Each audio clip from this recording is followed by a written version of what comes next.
Rudkin Mods. Hello, I'm Greg Rudkin, Rudkin Mods, and welcome to episode 21 of season 3 of my PowerPC series, the season finale of the PowerPC series, season 3. And I was originally going to do the prototype for the season finale, but we're going to save that for season 4's first episode. Usually I have a special Mac that I showcase at the end of each season, and this time I'm going to showcase this, which hasn't been unboxed yet. But if you see, there's a Mac sitting in front of it, and you might remember this Mac. This Mac right here, you saw in episode 6 of this season.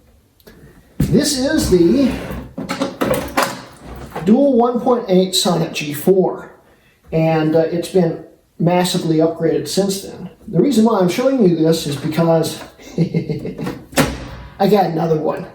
Yes, I got another one, and it's right here. Let's tell you about it real quick. And also, while we do it, there's another thing that I plan on doing in this video, and that is putting the zip drive that's in this Quicksilver into it to make it look a little nicer and stuff. I love the look of these zip drives. Plus it's useful. I use zips, and you'll see that in a future video coming up soon. But I'm going to be putting this drive in. I forgot I even owned this. I got this locally. It started out as a base 733, and I think it's a dual 1.0 now. The original owner upgraded it. Anyway, getting back to this. I saw this on Facebook in April. John, who I've been getting to know, he's a pretty good guy. I like him. Thank you, John, for this. He was interested in selling this in a G5 in April. And at the time, I didn't have money for another dual 1.8 Sonnet. But he spent months trying to sell it. I tried everything I could do to help him. I helped him price it out and everything. Told him the best way to do it was to part it out and stuff. And he actually got a buyer in the UK. I think he's in Colorado. Actually, well, I think I cut that label off. But I think he's in Colorado or Missouri, one of the two. And he figured out that shipping the entire unit to the UK would be basically impossible because it's so expensive to ship. So the sale fell through, and this thing had been on the market since April. I finally messaged him in early November when he reposted it on the sellers group, Low End Mac USA's swap group. He reposted it, and he said that the sale had fallen through. He was still trying to sell it. By then I got the money for this, and I've been kind of wanting to buy it. I couldn't believe that no one had bought it yet. So I finally broke down and I bought it for an undisclosed price. It was a little cheaper than the other one. And the other one was the most expensive Mac I've ever bought. So it tells you about this one. But this one's also pretty darn cool in itself because it's got a 7800 GS from a PC flashed for this. So it's a very good, powerful video card, and it's going to be really exciting to play with this thing. And this was apparently John's very first Mac, and I'm glad that he didn't have to part it out. Although he had parted it out to sell the parts separately, he reassembled it for me and then boxed it up and mailed it out. So we're going to be unboxing it in this video, and let's get to it.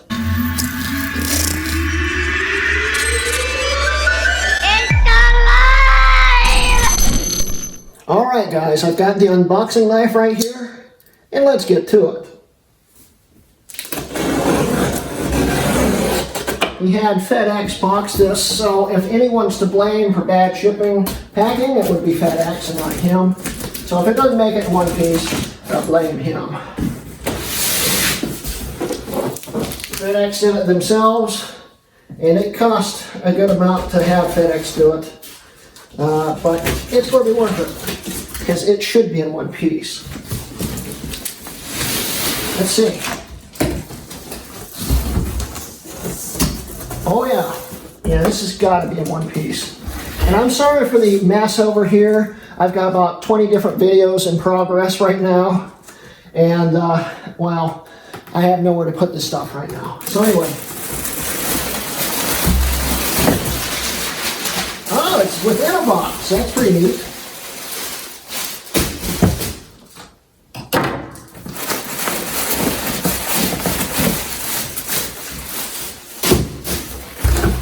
I told him to pack the feet and handle separately. So I don't know if they're in the main box or in this little box, or if they decided to just leave the feet on. Pull this out, set it down, make sure there's nothing under this pad, nothing. Pull the box off to the side. And now we have another box to unbox.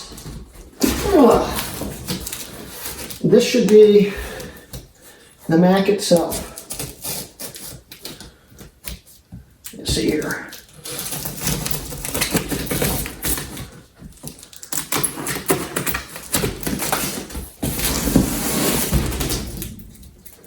It's really sticky tape, FedEx, I'll tell you that much.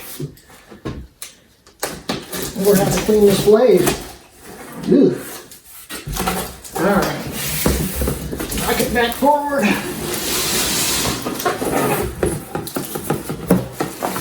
We have the original power cord.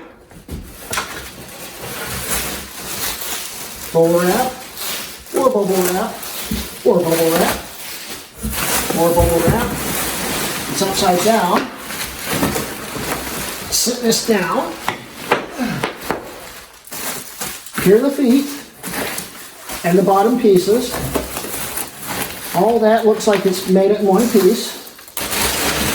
I don't see anything else in here. So we can shove that off the side.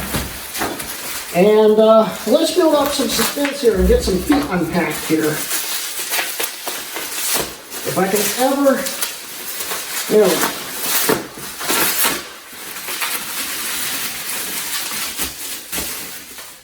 bottom foot.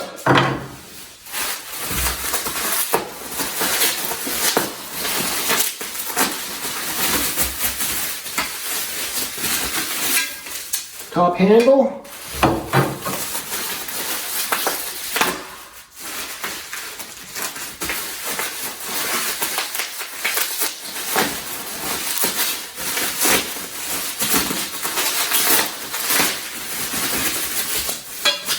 Top handle.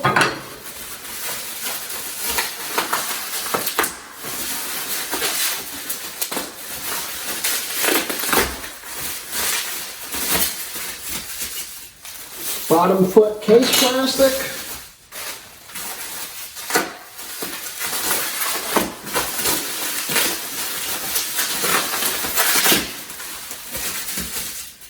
Other bottom foot case plastic. This should be the other bottom foot.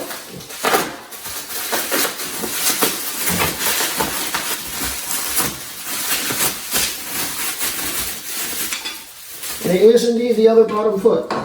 So there's all the case pieces that weren't on the system. Now let's get to the system. See here, where is the top and where is the bottom? Okay. There's the system. Let's go over here. Ooh.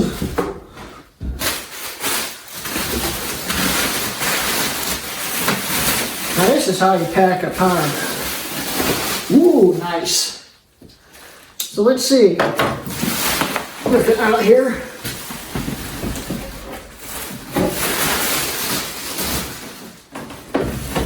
See what the original system specs were. This had a 800 megahertz in it. So this is just like the other one. They both started out as early 2002 800 megahertz G4s. So we'll spin it around here. We'll open it up. See if it survived.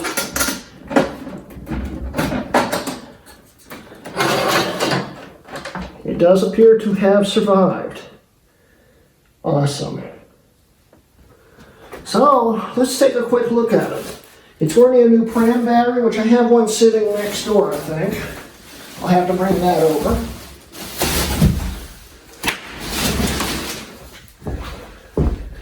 Let's get you guys off the stand. I'll stop this for a second. Okay, so here is the system here. The dual Sonnet 1.8 right here. G4 7447s. This is the flashed 7800 GS here. Really neat card. This is one of the most powerful AGP cards you can go for.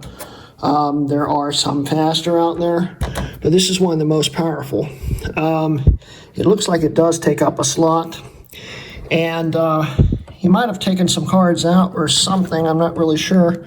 It looks like he has a USB 2 card with a combo FireWire 800 and 400 in it, which is pretty cool. It's going to get some upgrades and stuff, but this is going to be one heck of a system.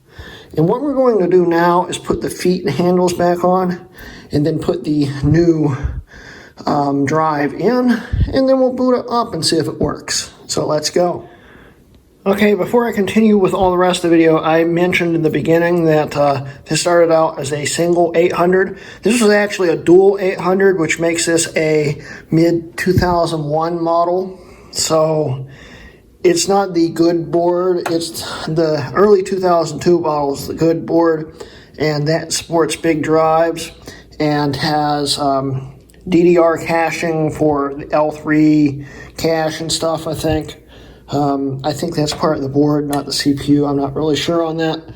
But, so it's the older, not as good board, but it's still a very good board. And we don't have to worry about the big drives because it's got a SATA card in it.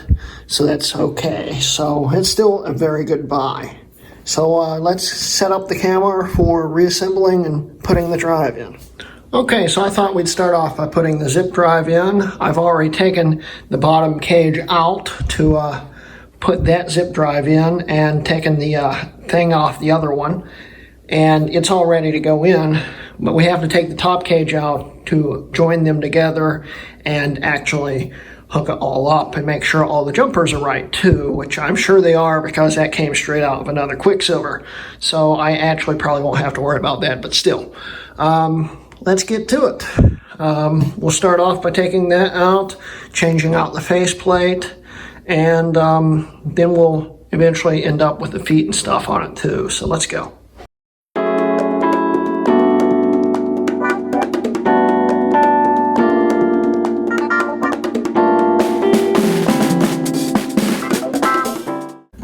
This looks like it has a super drive in it. So it makes it harder to get out because these barely fit in here in the first place. Because it hits the power supply. The other one wasn't that big of a problem.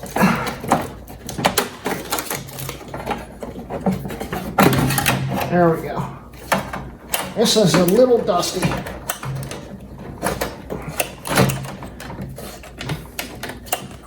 That Molex is really in there. Yeah, there we go. Got that out. Wipe this off real quick.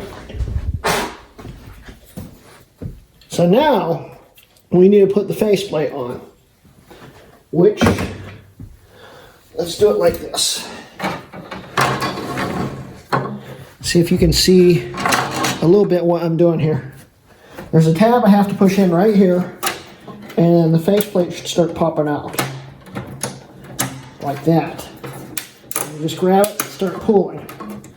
It should disengage, which it's not doing.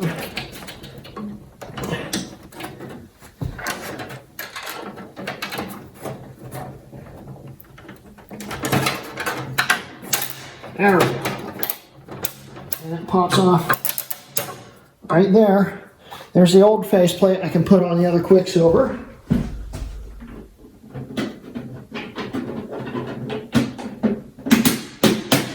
Alright. So now we put on the ultra rare zip drive faceplate, which is a pain in the rear end to find. Basically, you can only find them if it was a Quicksilver or had it on. Otherwise, you usually find Quicksilvers that just have the hole in the front with no faceplate because people upgraded it but didn't put this in because they didn't order it from Apple.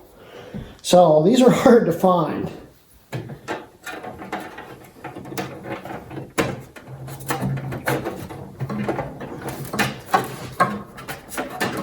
It's not going in. I think this whole bay is a little crooked.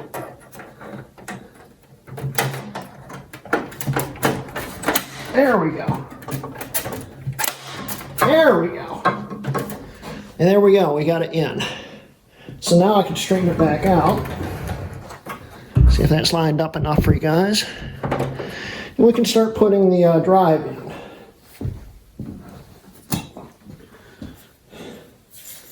Let's see what the jumper says on this. Can't tell. I figure it's on cable select. And this one has no jumper on it. So that makes it a slave. So it should just work. So we just slide it in here, line it up. It should just fall right into place, although I just bent that. There we go. Falls right into place like that. And it's installed. And when it's in the case, there's only one screw that holds it in, so yeah. Now the hard part, getting everything reconnected with this power supply and the super drive. Oh boy. This is not very fun.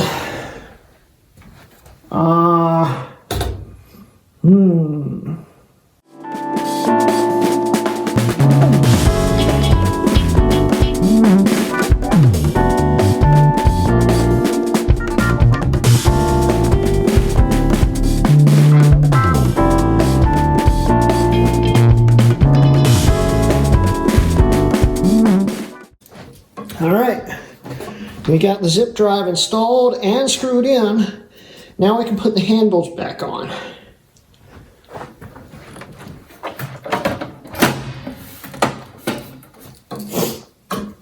Let's see here, I need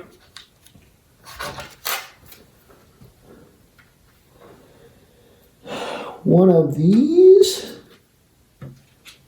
Yeah.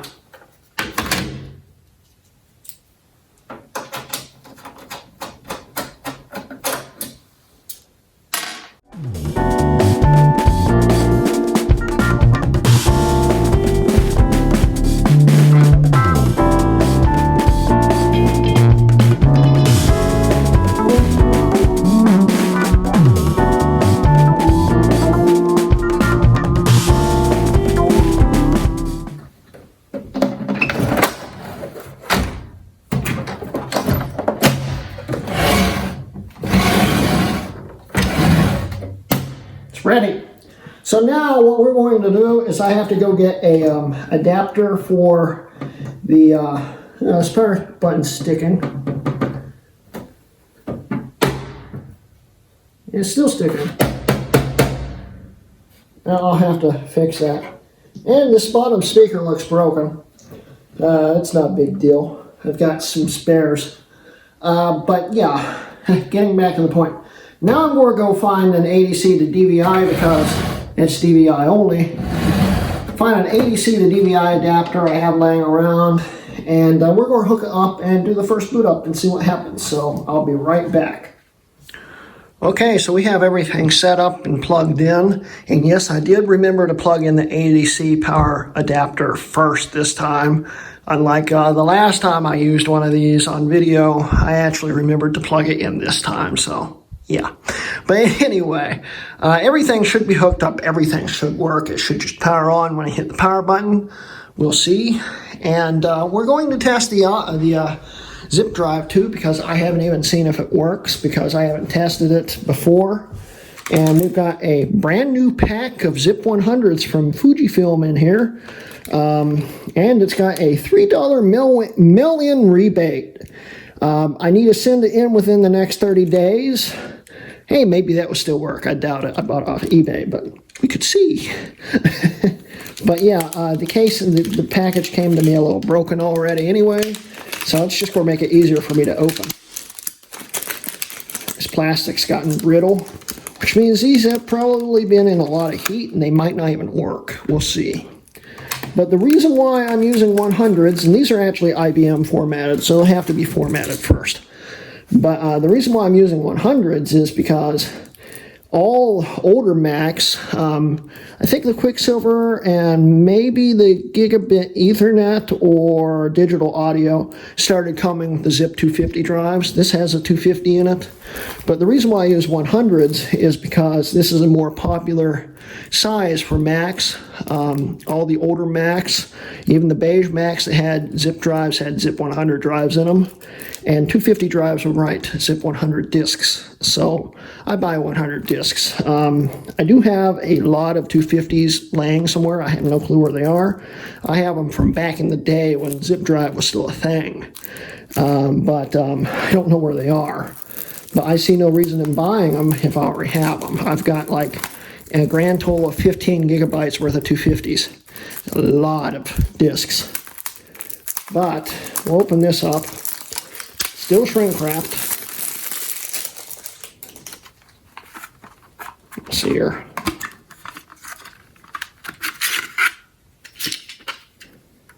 Zip 100 disk. We'll try it in here when it's on. But yeah. So let's power it on. Get this stuff out of the way. Let's see if it works.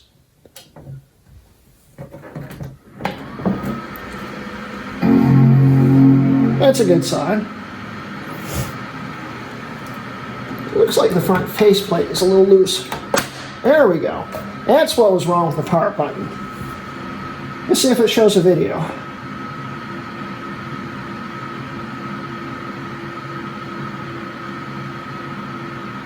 That's a good sign, but it's not.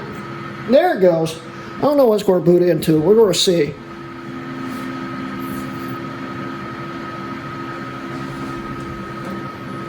Didn't clean that as well as I thought I did. Ugh.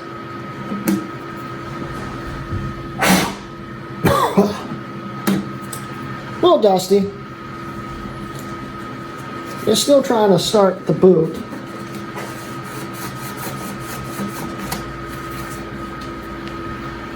And it's still trying to start the boot. Is it going to boot?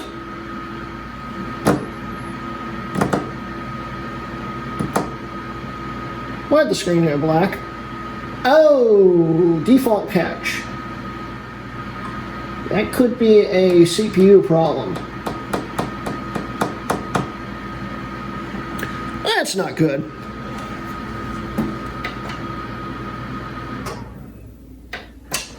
Let's try it from the boot menu. And it went right back into open firmware. That's not a good sign. Now I know for a fact this works. He told me it worked. And it's got the right time on it, which means the pram battery, which looks like the original pram battery, is still working. That's incredible. But there's still something wrong here. Reset. Try again. Might have to check some connections in it. Now it's not doing anything. It's not a good sign.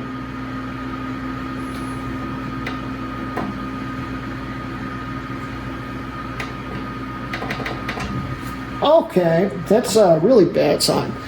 I'm going to do some troubleshooting. Okay, so I disconnected the zip drive just to see if it's a jumper problem. It shouldn't be, it should just work.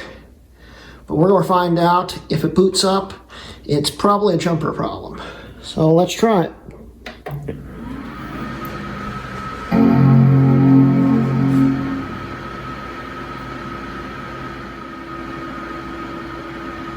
Yeah, it's booting up now. It might be a jumper issue. We'll see.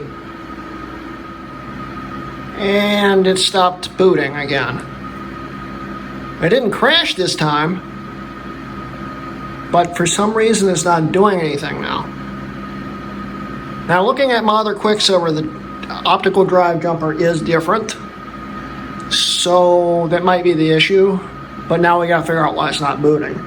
If worst comes to worst, we can always use the other drive from the other dual 1.8. I'd rather not have to use it though. Alright, well, I'm going to troubleshoot it some more. Okay, so here's round 3. I figured out that the other Quicksilver, the optical drive, was set on cable select. This one was set on master. It shouldn't have made a difference, but we're going to see if that makes a difference. Also, the original SATA cable that's in it's been pinched to heck between the hard drive and something else. So I would say that might be the issue why it wouldn't boot all the way. And also the SATA drive had one of those really sketchy injection molded SATA adapters for the power, which I ripped out. It also looks like it's been squashed. These have a problem with catching on fire, so we're not going to use that. In fact, I'm going to destroy it so I don't ever use it. But anyway, so now I have a SATA cable from the other Quicksilver in it. And this drive was actually one of the early SATA drives that had Molex built into it also. So it's actually running off a regular Molex connector inside. So if anything was preventing it to boot, it's probably all fixed now, I hope. We're going to see. So let's boot it up.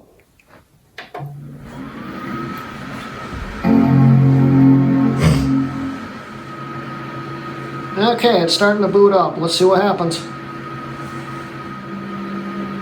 Okay, so I'm going to call it. The hard drive's just not going to boot. Something probably got corrupted or the hard drive died. Not a big deal. I have a lot of SATA drives I can replace it with.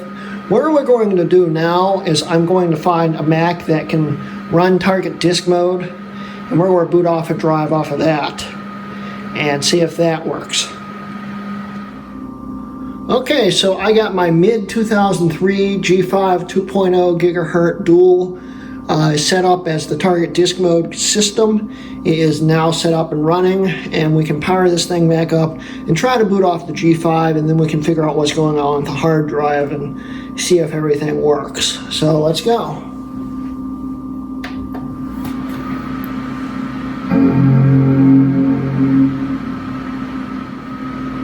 Now we just gotta wait for it to load everything.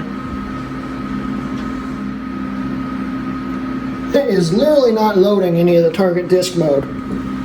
That's not good. It sees the main drive. Come on, refresh. You can do it. Refresh.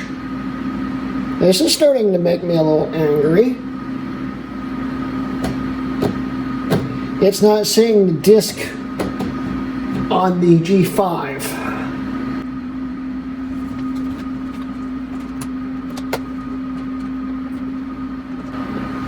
Try totally different firewire ports. I know this cable works.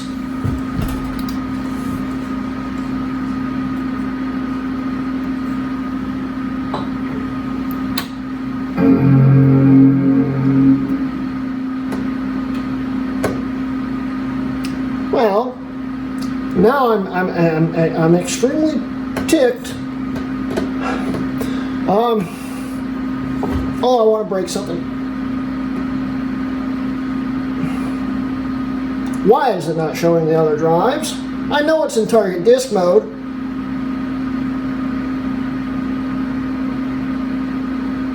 Well, let's try to boot off the SATA again.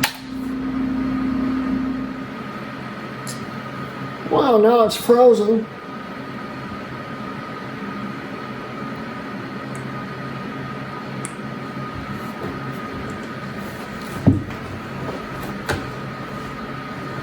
Okay.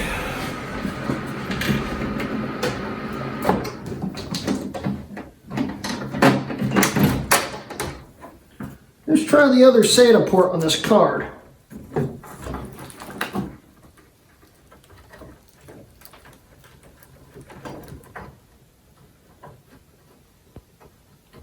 I can find it. There we go. Now let's see if it boots. Oh yeah, I might have to plug it back in.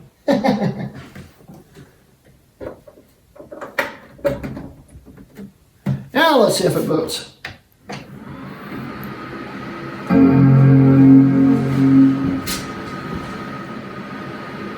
Uh-oh.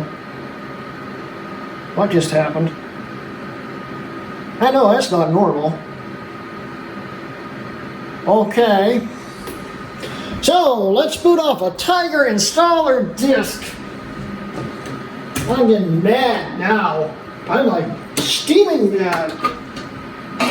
I know this works. He said he tested it before he sent it, which means the hard drive's got to be dead. It got broken during mailing. It's not his fault, and I don't need it. But I'd like to at least get it to boot.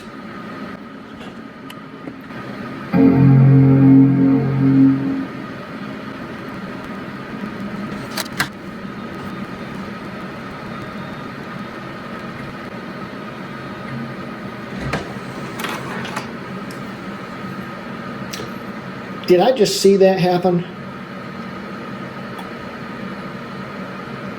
This is a CD going into a DVD burner.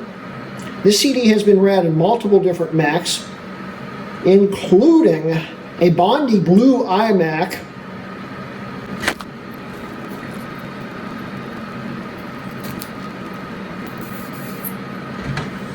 So, the super drive is broken. I'm running out of ideas. Let me go get my FireWire drive, and we'll try to boot it off an external optical media. Okay, so not wanting to go next door to go get my FireWire drive, I pulled the SATA drive out of the other dual 1.8 Quicksilver. It's plugged in. This boots. So if it doesn't boot, the SATA card's bad. That's got to be the reason if it doesn't boot. Or the power adapter doesn't work, because I've had problems with those ones before, but we'll see.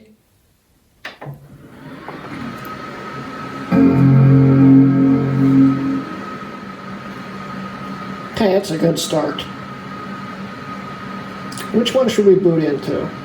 I'm going to say Leopard, just for the heck of it. If this doesn't boot up, we've got a lot more problems than I thought we did. And the original super drives are notorious for going bad. I just didn't know this one was bad. So that's not a big deal.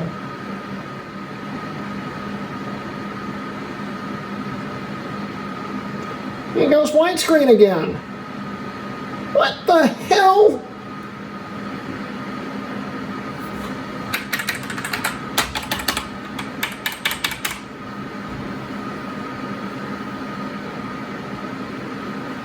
So I'm starting to think maybe it's the video card, which would be annoying because this video card's one of the main reasons why I bought this system.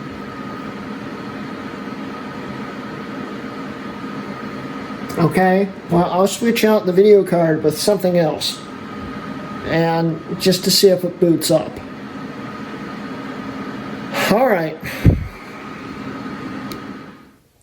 Okay, so here's the possible culprit. Not really sure what's going on with it. I'm hoping it's just the power connector. It's just not getting the power properly, and I'll be able to figure it out. But I just put a Radeon 9000 from an MDD in here that I know works. And if that doesn't work, well, I'm still going with the SATA card. We'll swap out the SATA card, see if that works. But I'm getting a strange feeling it's this. We will have to see, and we'll find out.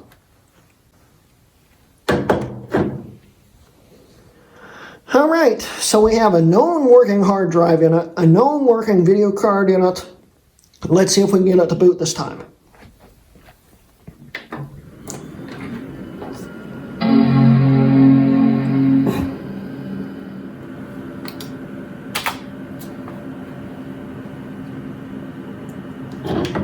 It is a very pretty card. I hope I can get it to work if that's the problem. It's a little dirty. But I'm thinking it's just the Molex connector's not plugged in properly. Hoping that's the problem. We'll find out. That's nice. Ooh, look at that dust bunny in there.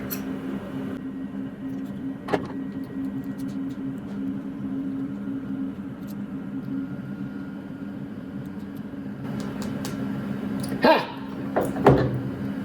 Yep, that's the problem. Hey, we got it booted. Now I've got to figure out why your card's not working. I'd say it's just a power supply issue. But let's not worry about that right now. Let's test a few things. First, let's see if the zip drive that I've never tested actually works. So let's first get your lighting better here. That's going to be good enough, I guess. So we'll set this in here.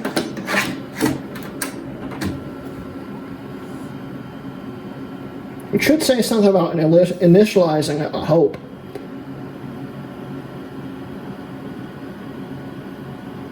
Oh, it actually read the disk. It says zip 100. Read me text. Blah, blah, blah, blah, blah, blah, blah, blah, blah. It looks like it's working.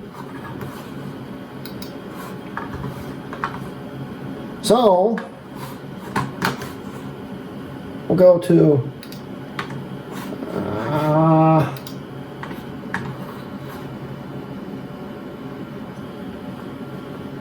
utilities, disk utility. At least I know the zip disk is working. That's good. Let's just erase it anyway for the heck of it. We can set it in anything we want, really. Let's leave it in DOS FAT so it can be read on PCs too. Don't know why you'd want to do that, but that's what I'm going to do. We'll set it as untitled, erase, erase.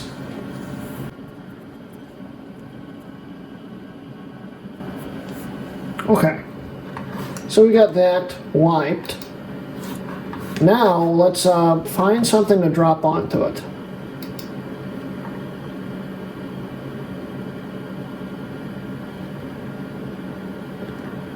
Something small enough to fit on 100 megs. That will work fine. I don't have a whole lot on here.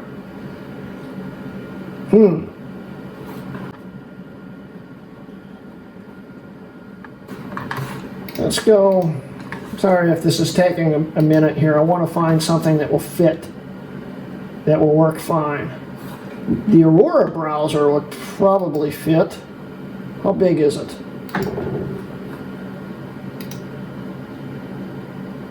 It is 82 megs. That's perfect. Let's pull that over to the zip drive. And we'll write over. Now the only problem with zip 250 is it writes zip 100 extremely painfully slow, as you can see. It's going to take 14 minutes to write over 82 megs. Now with a regular 250 disk, this wouldn't be a problem. But with a 100, it's pretty slow. And now if we were using a 100 drive, it would go as fast as if this thing had a 250 in it.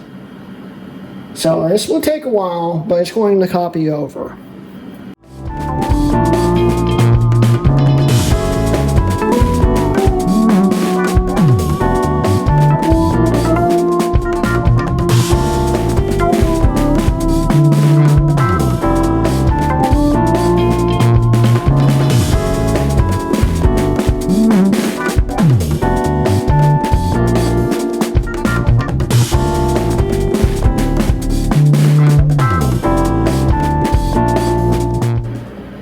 Okay, so about 10 to 15 minutes after we started this segment, we have finished writing the disk, and we can check it really quick to make sure it's on here.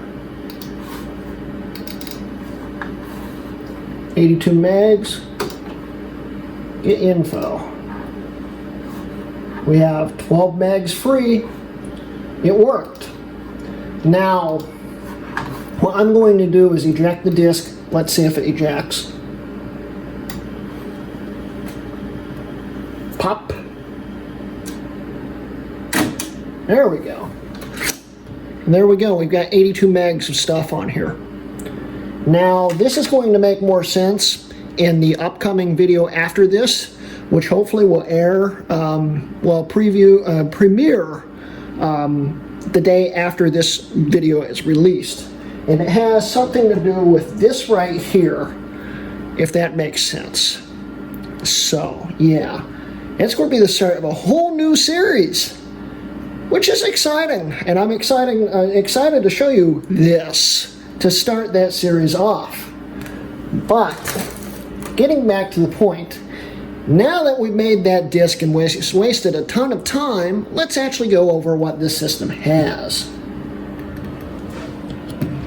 So let's move you guys up here, zoom you in some. That should be good enough. Let's see what we got here about this Mac. Dual 1.8, 1.5 gigs of RAM. Awesome. More info. It's identifying everything right, so everything's flashed properly. Now, before we wrap up the video, I do want to take one more crack at this card right here and see if I can get it to work. So I will be back in, well, a split second for you, but it's going to take a while for me, so I'll be back in a second. Okay, so as I was searching for the solution for the video card, I found out there's nothing wrong with it whatsoever. It booted up into a white screen once again, like it did the last 50 times we tried to boot it with this card. But for some odd reason, if you let it sit for about 2 minutes, it boots up completely and into the screen. And everything seems to be working. I was trying to look for the solution, so I was just letting it run, and it eventually just flashed back to a black screen and then loaded right up, and it's working. So the 7800 GS seems to be working fine. Let's find out more about it. It is a little annoying. It takes so long to boot up, though. But here we go. Can't really show it to you very well. 7800 GS. It's like the third most powerful AGP card you can get for a Mac. They never sold them. This is just some kind of custom flash. I think it's based off the 7800 GT for PCIe cards. They based it off of that and then just started flashing GSs for AGPs. And that's where this card came from. It's a very powerful card, and I'm really excited and really prepared to play with it. The thing is, now knowing that that was the whole reason why the thing wasn't booting up is driving me mad, because it took me, I don't know, 30, 40 minutes of problem solving to try to get it to boot up, when I just had to wait another 2 minutes for it to boot up. Yeah. But yeah, that is the new dual 1.8 Sonnet G4 Quicksilver that I have. Thank you very much, John, for this. I am extremely excited, very happy with my purchase here. It was totally worth it. I will have to see if there's a way to get the 7800 GS to boot faster, but now I know there's nothing wrong with it. It just takes a very, very, very long time to boot up. Like, it's painfully slow how long it takes to boot up from... What happens is it does the Apple logo, and then it flashes black, and then goes to a white screen, and sits there for 2 minutes, and then flashes black, and then goes to the blue screen, and finishes booting up. It's annoying. So, actually, before we wrap up the video, I really want to see how this thing performs. So, I need to download,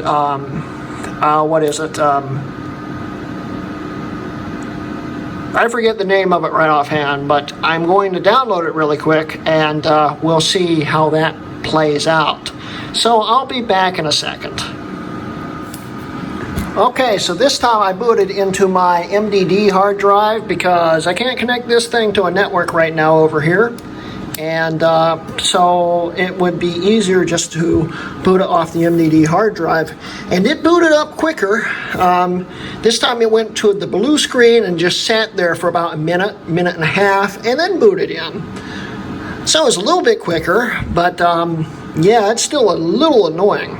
But what we're going to do is run the program that I couldn't remember the name of, but now that I see it, I remember it. OpenMark. And this will basically stress the GPU and see what exactly it scores. So let's get to it.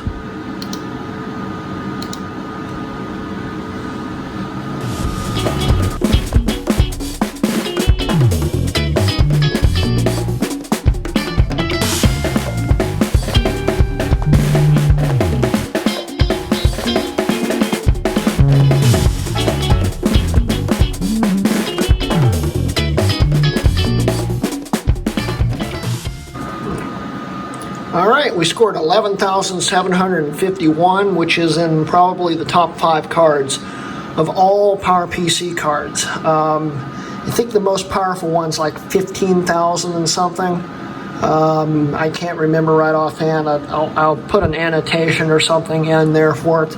That would probably be the X1900, like in my dual 2.5 G5. So this is pretty far up there. This probably is pretty close to the GT, and it's still pretty. It's a little far behind the X800 and X850 XTs, but it's still really high up there, and you know, it's, like I said, probably the 3rd most powerful AGP card you could put in one of these systems. So that's pretty impressive.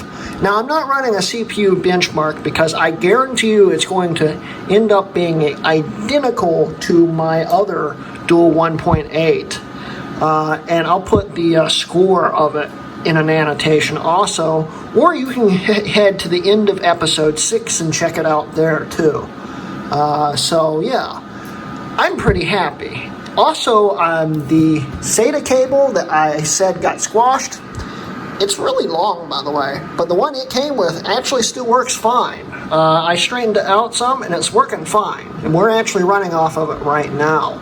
So everything in this entire system works fine. I guarantee you even the hard drive works fine. We just didn't let it boot up long enough. So yeah, that and the front speaker might be busted, but yeah, it's not a big deal. It happens with Quicksilvers.